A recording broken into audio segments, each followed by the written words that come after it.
Assalamualaikum warahmatullahi wabarakatuh. Perkenalkan, nama saya Muhammad Idraf Hasanuddin dari Fakultas Ilmu Tarbiyah dan Keguruan, Prodi Pendidikan Agama Islam. Di sini saya akan mensosialisasikan prokes 5M dan pentingnya vaksinasi. Mengalahkan penyebaran dan penularan virus corona di dunia tidak mudah. Namun, beragam upaya kini terus dilakukan para ahli dan penduduk global demi mengakhiri ancaman virus yang terus menyerang bertubi-tubi. Di beberapa negara, termasuk Indonesia, pemerintah membuat pedoman dan protokol kesehatan untuk menghadapi virus corona. Di negara kita, protokol kesehatan ini dikenal dengan sebutan 5M. Sudah tahu apa saja protokol kesehatan 5M untuk membantu pencegahan penularan virus corona tersebut? Berikut ini protokol kesehatan 5M tersebut. 1. Mencuci tangan. Rutin mencuci tangan hingga bersih adalah salah satu protokol kesehatan yang cukup efektif untuk mencegah penularan virus corona. Untuk hasil yang maksimal, kamu disarankan untuk mencuci tangan setidaknya selama 20 detik beberapa kali sehari, terutama saat sebelum memasak atau makan, setelah menggunakan kamar mandi, setelah menutup hidung saat batuk atau bersin. Untuk membunuh virus dan kuman-kuman lainnya, gunakan sabun dan air atau pembersih tangan dengan alkohol, setidaknya dengan kadar 60%. 2. Memakai masker.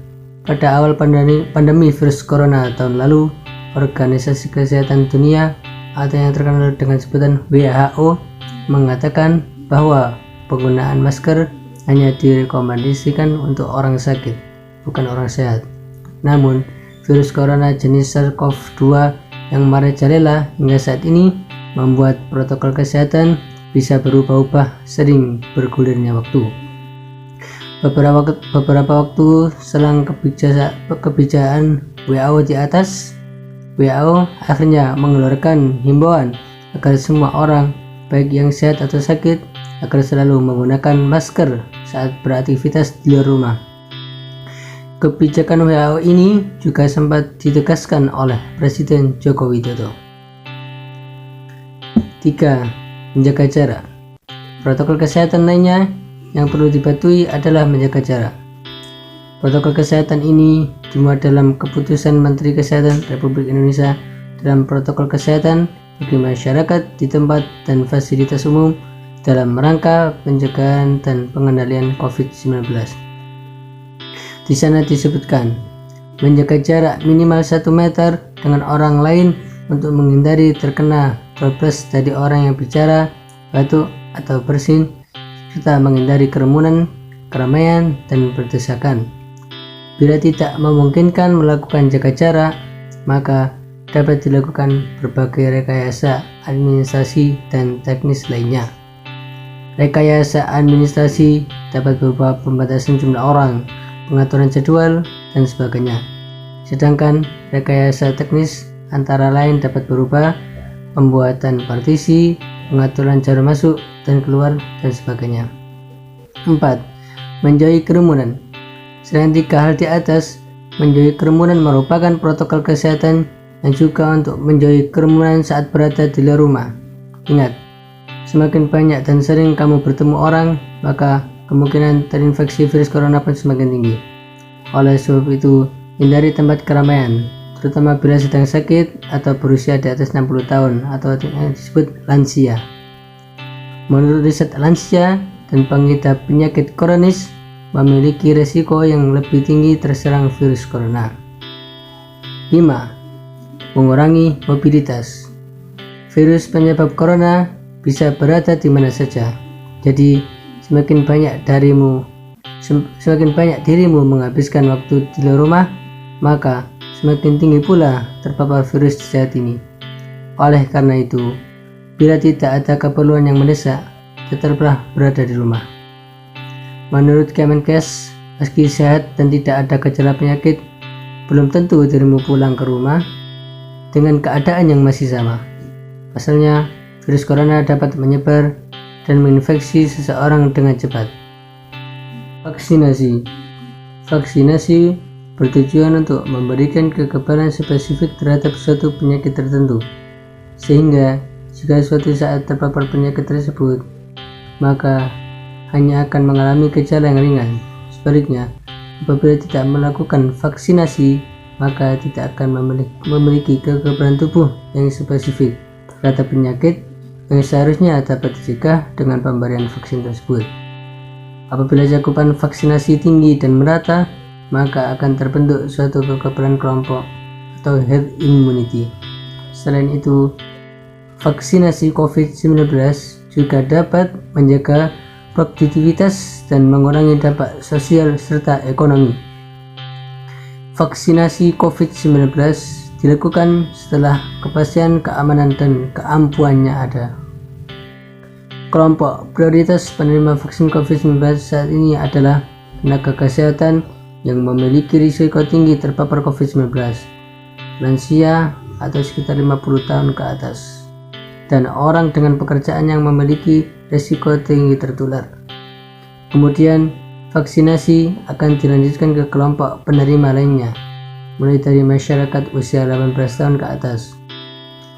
Berdasarkan rekomendasi terbaru dari Perhimpunan Dokter Spesialis Penyakit Dalam atau yang disingkat PAPDI, saat ini penyintas COVID-19 harus segera mendapatkan vaksin COVID-19 dengan rentang waktu 3 bulan setelah dinyatakan bebas COVID-19. Hal tersebut dilakukan untuk mencegah terinfeksi COVID-19 untuk kedua kalinya, tetapi dengan varian yang berbeda. Vaksin memiliki lebih banyak manfaat dibandingkan dengan efek samping yang dihasilkan. Vaksin dapat memberikan antibodi yang lebih tinggi dan memberikan proteksi terhadap virus COVID-19. Perubahan alami yang dialami ibu hamil membuat sistem imun di dalam tubuh juga dapat berubah.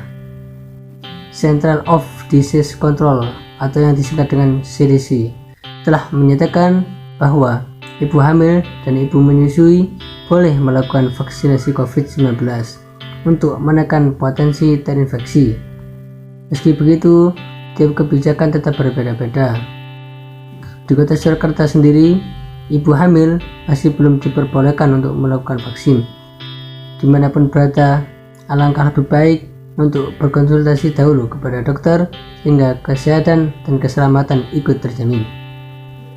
Dalam menanggulangi pandemi COVID-19, upaya vaksinasi dilakukan tidak hanya menjadi satu-satunya upaya untuk melindungi masyarakat dan penularan COVID-19 selama sebelum mencapai kekebalan kelompok atau herd immunity, maka pencegahan yang efektif saat ini adalah mematuhi protokol kesehatan 5M, yaitu dengan double mask, dengan masker medis dilapisi bagian luarnya dengan masker kain agar menutupi rongga dari masker medis tersebut, menjaga jarak, mencuci tangan menggunakan sabun dan air mengalir, menjauhi kerumunan dan membatasi mobilitas.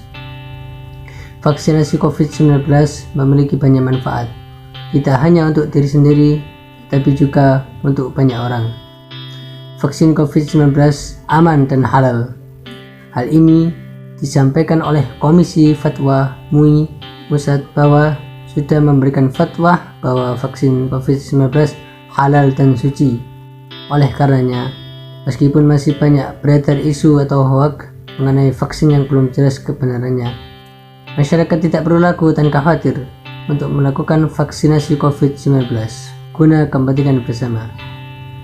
Seperti vaksin pada umumnya, vaksin COVID-19 berpotensi mengakibatkan efek samping bagi penerimanya. Efek samping seperti lengan pegal, meriang, mual, dan sebagainya sangat wajar dialami setelah menerima vaksin. Hal tersebut pertanda bahwa vaksin sedang bekerja dan tubuh sedang membangun antibodi untuk melawan virus yang mungkin akan menginfeksi di masa yang akan mendatang. Efek samping biasanya berlangsung selama kurang lebih 3 hari saja dan akan hilang dengan sendirinya. Namun, untuk beberapa kasus vaksin dapat menyebabkan kejadian ikutan pasca imunisasi atau yang disingkat dengan KIPI. KIPI berbeda dengan efek samping biasa, sehingga perlu penanganan khusus bagi yang mengalaminya. Demikian sosialisasi dari saya. Kurang lebihnya mohon maaf. Ihdinas siratal mustaqim. Assalamualaikum warahmatullahi wabarakatuh.